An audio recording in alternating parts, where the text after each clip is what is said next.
নমস্কার, দিনবার্তায় আপনাদের স্বাগত। আমি জয়দীপ। আজকের সংবাদ শিরোনাম: ভাবগম্ভীর পরিবেশে শহীদ দিবস উদযাপন করিমগঞ্জে। উইংস ফর ইউথের বিনামূল্যে স্বাস্থ্য শিবির। এখন বিস্তারিত। আকাশে বাতাসে বেদনার সুর সকাল থেকেই আবেগিক সবাই, কেননা আজ ছিল 21 জুলাই, শহীদদের স্মরণ। বাংলা ভাষার রক্ষার্থে আত্মবলিদান দেওয়া জগন ও যিশুর প্রতি শ্রদ্ধাঞ্জলি জ্ঞাপন। বরাক উপত্যকা বঙ্গ সাহিত্য সংস্কৃতি সম্মেলন করিমগঞ্জ শাখা ও বরাক উপত্যকা মাতৃভাষা সমিতি করিমগঞ্জ শাখা আলাদা করে আয়োজন করে নানা কার্যক্রম। শহীদের প্রতি নম্র শ্রদ্ধা জ্ঞাপন, 21 জুলাই উদযাপন, নানাবিধ আলোচনা, সাংস্কৃতিক অনুষ্ঠান ইত্যাদি কার্যক্রম ছিল দুটি সংগঠনের। রাষ্ট্রসংঘ বাংলা ভাষার স্বীকৃতি দেওয়া সত্ত্বেও এখনো পর্যন্ত ভাষা আগ্রাসন থেকে মুক্তি পায়নি, তার জন্য উদ্বেগ প্রকাশ করেন অনেকেই। বাংলা ভাষা যাতে হারিয়ে না যায় তার জন্য বঙ্গবাসীদের এক হয়ে পথ চলার আহ্বান জানানো হয়। বাংলা ভাষার স্বার্থে যারা আত্মবলিদান দেন তাদের কর্মকাণ্ড কেউ ভুলতে পারবে না বলে অকপটে উল্লেখ করেন অনেকেই।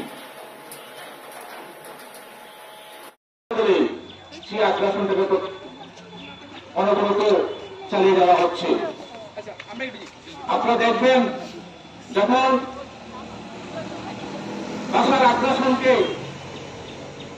কেন্দ্র করে নাগরিকত্বের প্রশ্নেও এই আমরা যে কোনো শহীদ দিবসে এই সমস্ত দিনগুলোকে এবং এই সমস্ত দিনের শহীদদের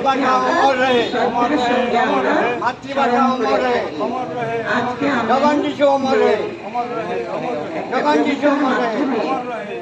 মাতৃভাষা সুরক্ষা সমিতি জিন্দাবাদ, মাতৃভাষা সুরক্ষা সমিতি জিন্দাবাদ, করিমগঞ্জ জেলা ক্রীড়া সংস্থা জিন্দাবাদ। বরাকের সরকারি ভাষা আর সেই মায়ের ভাষা কেড়ে নিতে যে রক্ততাণ্ডব ঘটেছে।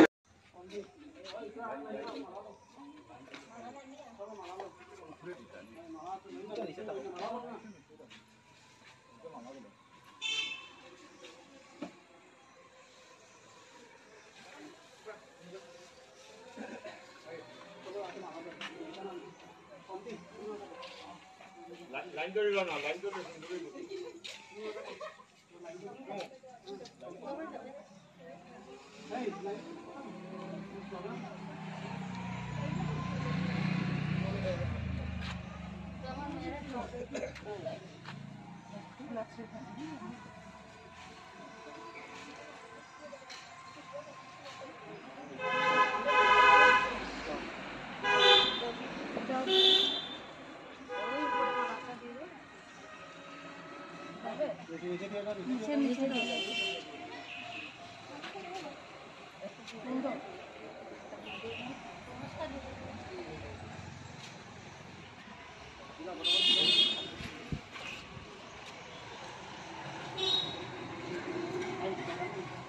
ভাষা শহীদ অমর রহে, ভাষা শহীদ অমর রহে।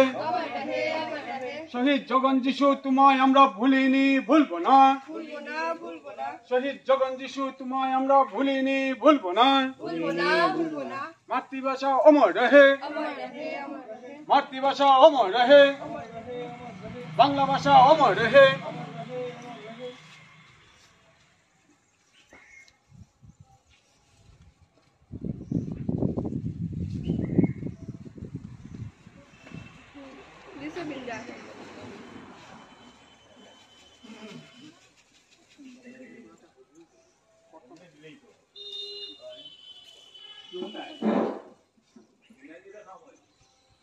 আজ মহান 21শে জুলাই ভাষা শহীদদের স্মরণ করে আমরা এখানে উপস্থিত হয়েছি মাতৃভাষা সুরক্ষা সমিতি করিমগঞ্জ শাখার সদস্যবৃন্দ তথা গীতবিতান সামাজিক সংস্থা।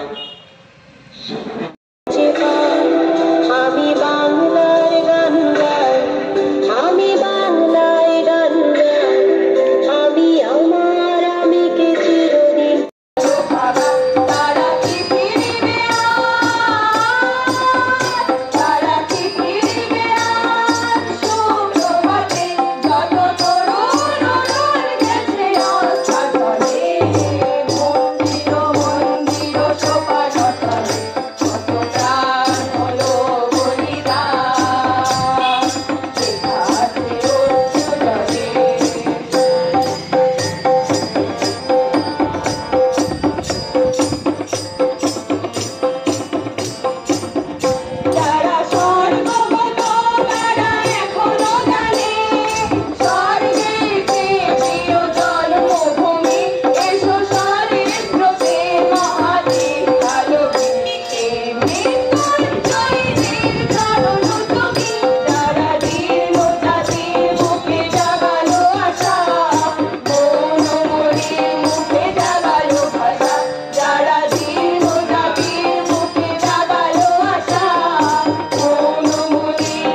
বাংলা ভাষা আজ পেল এত গতি। হে বাঙালি, তুমি কি তাকে ভালোবেসেছ, স্নেহ করেছ এতখানি? তবে কেন আজ নবপ্রজন্মের ভাষান্তরের প্রতি এত ঝোঁক? অন্য ভাষাকে বাসবে ভালো, সে তো অন্যায় কিছু নয়। তাই বলে কি মাতৃভাষাকে অনাদর করে, অবহেলা করে সব পাওয়া হয়ে যায়? যখন দেখি বাঙালির ছেলে ও আ ক খ চেনে না, জানে না বাংলা অক্ষর, পত্রিকা পড়ে হিন্দি ইংরেজি বাধাহীন অনর্গল। যত আপত্তি বাংলা পড়ায়, যত অনীহা বাংলা কবিতায়, গল্প উপন্যাস আর নাটকের পাতায়। অনেকেই আজ নিজেকে বাঙালি বলতে ভোগে মিথ্যাহীনমন্যতায়। হায় বাঙালি, তুমি কি জানো না বাঙালি পণ্ডিত অতীশ দীপঙ্কর ছিলেন নালন্দার সুপণ্ডিত ভূমিজন। বিশ্ব দরবারে বাংলার জয়কেতন সুদূর অতীতেই করেছেন উদ্দিন। বিজয়োধ্বজা আজও উন্নত, জ্ঞানী গুণীর কাছে চির আদৃত। বাংলা ভাষার মান বাঁচাতে এ বাঙালি হও প্রতিজ্ঞাবদ্ধ। নমস্কার। মুখ্যমন্ত্রীর দায়িত্ব নিয়েছিলেন এবং মুখ্যমন্ত্রীর দায়িত্ব নেওয়ার 2 মাসের মধ্যে প্রথম কাজ উনি করেছিলেন বরাক উপত্যকা তথা আসামের যারা বাংলা ভাষাভাষী মানুষ আছেন তাদের এই সার্কুলার ইস্যুর মাধ্যমে জারি করেছিলেন শিক্ষার মাধ্যমকে অসমীয়া করতে হবে। তৎকালীন বরাক উপত্যকার আকাশ বাতাস প্রতিবাদের ঝড়ে কেঁপে উঠেছিল। আপনারা সবাই জানেন, ভাষা ও শিক্ষা ছাত্র সংগ্রাম সমিতি গঠন করা হয়েছিল। ভাষা ও ছাত্র শিক্ষা সংগ্রাম সমিতির সভাপতির দায়িত্ব দেওয়া হয়েছিল আমাকে এবং কার্যকরী সভাপতি ছিলেন মিশন রঞ্জন দাস মহাশয়।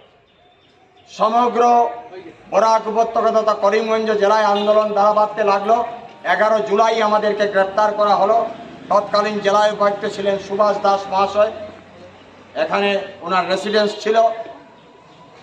11 তারিখ আমাদেরকে জেলা উপায়ুক্তের কার্যালয় থেকে আমাদেরকে গ্রেপ্তার করা হয়েছিল এবং সেই আন্দোলনকারীদের নিঃশর্ত মুক্তির দাবিতে আন্দোলন আরো এগিয়ে যেতে লাগলো। পরবর্তীকালে তৎকালীন সরকারের মন্ত্রী শহীদুল আলম চৌধুরী, এখানের জেলা উপায়ুক্ত, আমাদের কাছে এসে বললেন যে মুখ্যমন্ত্রী আপনাদের সঙ্গে আলোচনা করতে চান, বরাক উপত্যকা করিমগঞ্জে এসে আন্দোলনকারীদের সঙ্গে আলোচনায় বসতে চান। আমরা সম্মতি দিলাম এবং যে 17 জনকে গ্রেপ্তার করা হয়েছিল আমরা দাবি রেখেছিলাম তাদেরকে নিঃশর্ত মুক্তি দিতে হবে, কোনো ধরনের পিয়ার বন্ড আমরা নেব না। সরকার সেটা মানেনি। আলোচনায় যখন মুখ্যমন্ত্রী আগ্রহ প্রকাশ করলেন আমরা বললাম আমরা ঠিক আছে, আলোচনায় বসতে আমরা রাজি আছি, কিন্তু কোনো ধরনের শর্ত হবে না এবং সার্কুলার যেটা জারি করা হয়েছে সেটা প্রত্যাহার নয়, সেটা বাতিল করতে হবে, সেটা ছিল আমাদের দাবি। যাই হোক, মুখ্যমন্ত্রী আসলেন 8:30 থেকে 9টার মধ্যে। আকাশ গর্জে উঠল হেলিকপ্টারের শব্দে। আমরা আন্দোলনকারীরা ট্রেজারির সামনে, পিডব্লিউডির সামনে, সার্কিট হাউসের সামনে গণতান্ত্রিক পদ্ধতিতে আন্দোলন চলছিল। তৎকালীন অনেক নেতৃত্ব সেখানে উপস্থিত ছিলেন। বিনা প্ররোচনায় মুখ্যমন্ত্রীর উপস্থিতিতে সার্কিট হাউসে হঠাৎ করে আসাম পুলিশের দল গুলি বর্ষণ করতে লাগলো আমাদের আন্দোলনকারীদের উপর। নিথর প্রাণ দুটি জগন্ময় দেব এবং দিব্যেন্দু দাস সেখানে ঝরে পড়ল। জগন্ময় দেবের ডেড বডি সেখান থেকে নিয়ে করিমগঞ্জ সরকারি হাসপাতালে আমাকে জেল থেকে স্থানান্তর করা হয়েছিল। আমার যে বিছানা ছিল সরকারি হাসপাতালে সেখানে রাখা হলো জগন্ময় দেবের ডেড বডি এবং দিব্যেন্দু দাসের ডেড বডি সেখান থেকে গায়েব করার চেষ্টা করলো পুলিশ। লোপামুদ্রা চৌধুরী, নিপতি রঞ্জন চৌধুরী সহধর্মিনী সেখানে উপস্থিত ছিলেন। উনার নেতৃত্বে আন্দোলনকারীরা সেই ডেড বডি সেখানে আটকায় এবং পরবর্তীকালের ইতিহাস অনেকেই জানেন যে পুলিশি সন্ত্রাস সমগ্র করিমগঞ্জ শহরের মধ্যে শুরু হলো। রাত্রি সেই সময় থেকে শুরু করে রাত্রিবেলা গিয়ে যুবক ছেলেদেরকে, ছাত্রদেরকে ধরপাকড় করে করিমগঞ্জ থানায় নিয়ে আসা হলো এবং সেখানে মারাত্মকভাবে অত্যাচার, শারীরিক অত্যাচার করা হলো। এইভাবে চলল 14ই আগস্ট পর্যন্ত। 14ই আগস্ট আমাদেরকে রিলিজ দেওয়া হলো এবং এর পরবর্তীকালে এই যে সার্কুলারটা দেওয়া হয়েছিল সেটাকে প্রত্যাহার করা হবে, বাতিল করা হয়নি। কিন্তু আজ পর্যন্ত ভাষা সার্কুলার বাতিল হয়নি। তো বিধায়ক যারা নির্বাচিত হয়েছেন বরাক উপত্যকার তরফ থেকে, কোনো রাজনীতি নিয়ে এই কথা আমি বলতে চাই না, যারা বরাকের মানুষের ভোট নিয়ে নির্বাচিত হয়েছেন তাদের কাছে আমি মনে করি মন্ত্রী হওয়ার থেকে বেশি জরুরি হলো গিয়ে বিধানসভার ফ্লোর অফ দ্য হাউসে এই দাবি রাখা যে বরাকের যে ভাষা সার্কুলার, সেই ভাষা সার্কুলারকে প্রত্যাহার করতে হবে। দল মত নির্বিশেষে যারা বিধায়ক আছেন তাদের কাছে আমি অনুরোধ রাখতে চাই, আজ পর্যন্ত কেন সেই ভাষা সার্কুলার প্রত্যাহার করা হলো না? কেন আমরা ভোট দিয়ে বিধায়ক পাঠাই আসাম বিধানসভায়? এটা আমার আজকের দিনের আমার দাবি। তো এই প্রেক্ষাপট, তো আজকে আমি অনুরোধ করব সাংবাদিক বন্ধু যারা আছেন তাদের মাধ্যমে, বরাকের যারা কৃতি সন্তান 19 আমাদেরকে দিয়ে গেছেন, 21 আমাদেরকে দিয়ে গেছেন, 19 এবং 21 দিয়ে নিজের জীবন বিলিয়ে দিয়ে ভাষার অধিকার আমাদেরকে দিয়ে গেছেন। বরাক তৈরি ছিল, বরাক তৈরি আছে, আগামীতেও বরাক তৈরি থাকবে।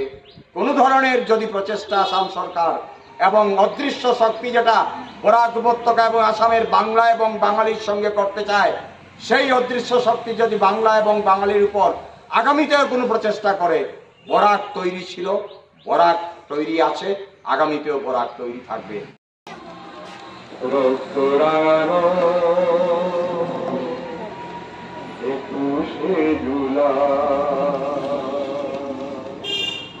এসেছে আবার ভক্তরানো 21শে জুলাই, ওই দিনটি আমরা বাঙালি ভুলতে কি আর পাই। এসেছে আবার ভক্তরানো 21শে জুলাই, ওই দিনটি আমরা বাঙালি ভুলতে কি আর পাই। মা বাংলা মা, মা বাংলা মা, এসেছে আবার রক্তরাঙানো 21শে জুলাই, ওই দিনটি আমরা বাঙালি ভুলতে কি আর পাই।